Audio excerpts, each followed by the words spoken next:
Hi friends, welcome to medicines తెలుగులో YouTube channel. ఈరోజు మనము రివ్యూ చేయబోతున్న సిరప్ వచ్చేసి డైజిప్లెక్స్ సిరప్ అండి. దీన్ని పిరామిల్ ఫార్మా అనే కంపెనీ మ్యానుఫ్యాక్చరింగ్ చేసింది. దీని ప్రైస్ వచ్చేసి ₹100, 100 ml సిరప్ అండి.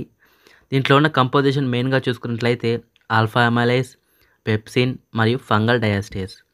ఈ వీడియోలో మీరు ఈ సిరప్ యొక్క ఉపయోగాలు, ఎలా పనిచేస్తుంది, ఎలా వాడాలి, ఇవన్నీ తెలుసుకుంటారు.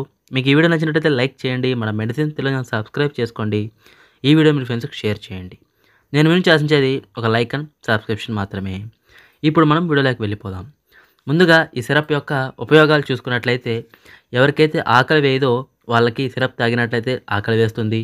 అదేవిధంగా అరుగుదల సమస్య ఉన్నవారు ఈ సిరప్ వాడుకోవచ్చు. మరియు పొట్ట ఉబ్బరం, గ్యాస్ ప్రాబ్లం లైట్గా ఉన్నప్పుడు వచ్చే కడుపు నొప్పికి కూడా ఈ సిరప్ అనేది చాలా బాగా పనిచేస్తుంది. ఈ సిరప్ అనేది ఎవరెవరు ఎలా వాడాలో చూద్దాం. ఈ సిరప్లో మనకి మెయిన్గా ఒక ట్యాబ్లెట్ అనేది విడిగా ఇస్తారండి. ఆ ట్యాబ్లెట్ని మీరు ఇమేజ్లో చూసినట్టు క్రష్ చేసి దాన్ని ఆ సిరప్లో మిక్స్ చేసి బాగా షేక్ చేయాలి. ఆ తర్వాత ఆ సిరప్ అనేది వాడాల్సి ఉంటుంది. ఇలా ఎందుకు చేయాలంటే ఆ ఎంజైమ్ అనేది ఫ్రెష్గా ఉంటుంది. అందుకోసం ఈ ట్యాబ్లెట్ అనేది అప్పటికప్పుడు క్రష్ చేసి వాడుకోవాల్సి ఉంటుంది. ఇప్పుడు డోస్ చూసుకున్నట్లయితే డాక్టర్ గారు సజెస్ట్ చేసినట్టు వాడుకోవచ్చు. లేదా జనరల్ డోస్ చూసుకున్నట్లయితే పెద్దలు ఉదయం, రాత్రి 10 ml ఆఫ్టర్ ఫుడ్ అనేది వాడుకోవచ్చు.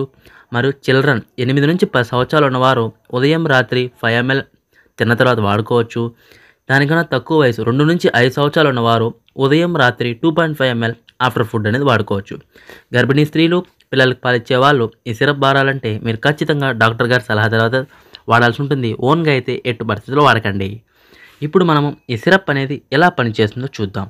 మెయిన్గా ఈ సిరప్లో ఉన్న కంపోజిషన్ పెప్సిన్. ఈ పెప్సిన్ ఏం చేస్తుందంటే మన ఆహారంలో ఉన్న ప్రోటీన్స్ని డైజెస్ట్ చేస్తుంది. తద్వారా మనకి అరుగుదల వస్తుంది. ఇంకోటి ఫంగల్ డయాస్టేస్. ఇది కార్బోహైడ్రేట్స్ అదేనండి, మనం తినే అన్నం బాగా డైజెస్ట్ అవ్వడానికి ఈ ఫంగల్ డయాస్టేస్ హెల్ప్ చేస్తుంది. ఈ పెప్సిన్ మరియు ఫంగల్ డయాస్ట్ అనేది మన బాడీలో ఉన్న చీఫ్ సెల్స్ ప్రొడ్యూస్ చేస్తాయి. ఆ ప్రొడక్షన్ తగ్గినప్పుడు ఈ సిరప్ అనేది వాడుకోవాల్సి ఉంటుంది. అప్పుడు మనకి ప్రాబ్లమ్స్ వస్తాయి, ఇవి తగ్గుతుంది. ఇది ఫ్రెండ్స్ ఈ డైజిప్లెక్స్ సిరప్ యొక్క ఉపయోగాలు. ఇవన్నీ తెలుసుకున్నారు కదా. మీకు ఈ వీడియో నచ్చినట్లయితే లైక్ చేయండి, మన మెడిసిన్ తెలుగు సబ్స్క్రైబ్ చేసుకోండి. ఈ వీడియో మీ ఫ్రెండ్స్కి షేర్ చేయండి. నేను నుంచి ఆశించేది ఒక లైక్ అండ్ సబ్స్క్రిప్షన్ మాత్రమే.